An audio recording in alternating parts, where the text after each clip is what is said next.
பலருடைய வாழ்க்கையில இன்றைக்கு சபையில் இருக்கக்கூடிய விசுவாசிகளுடைய வாழ்க்கையில ஒரு கலப்பிடம், பழைய வாழ்வின் பழக்க வழக்கங்கள், இன்னும் அந்த சடங்காச்சாரங்களை பின்பற்றி கொண்டிருக்கின்றீர்கள்.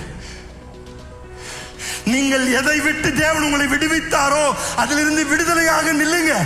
ஏன் திரும்பி போய் நீங்க உங்களுடைய கட்டுகளை நீங்களே போய் திருப்பி எடுத்துக் கொள்கின்றீர்கள்?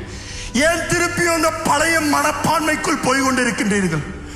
வாயில தான் ஒரு பேச்சு, ஆனா நடக்கையில வித்தியாசம்.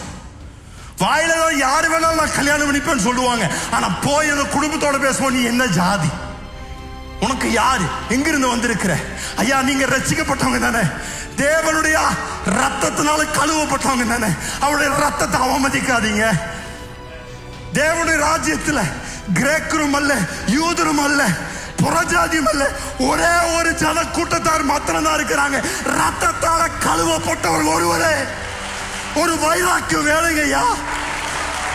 சிலர் சொல்றாங்க, ஐயோ நான் ஜாதி கேட்காம போயிட்டாங்க, நான் பொண்ணு கொடுக்காம போயிடுவாங்க. கொடுக்க வேண்டாங்க, தனியாவே வாழ்ந்துடுறேன், ஆனா நான் ஒத்து போகின்ற ஒரு ஜன கூட்டமாய் மாற மாட்டேன். கலப்பிடம் பண்ணப்படுகின்ற விசுவாசம் எனக்கு வேண்டாம்.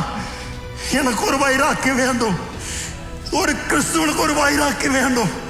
என்னுடைய நம்பிக்கைக்காக, என்னுடைய விசுவாசத்திற்காக நான் எல்லாவற்றையும் கொடுக்க நான் ஆயத்தமா இருக்கிறேன் ஐயா. எனக்கு வேலை வரனாலும் பரவாயில்ல, எனக்கு கடன் தரனாலும் பரவாயில்ல, எனக்கு வர வேண்டியது வரனாலும் பரவாயில்ல, என்னுடைய விசுவாசத்தை நான் காத்துக்கொள்ள விரும்புறேன், என்னுடைய சாட்சியை நான் காத்துக்கொள்ள விரும்புறேன் ஐயா. இப்படிப்பட்ட ஒரு துடிதுடிப்பு சபையில வேணும் ஐயா. இப்படிப்பட்ட இருள் சூழ்தல் நாட்களில் நம்ம ஒரு வெளிச்சமாய் நிற்கணும் என்றால் இப்படி பகிரங்கமாய் எழுப்பி நின்று தேவனுக்காக என் வாழ்க்கையை வாழுவேன் என்று தேவ பிள்ளைகள் எழும்பணும்.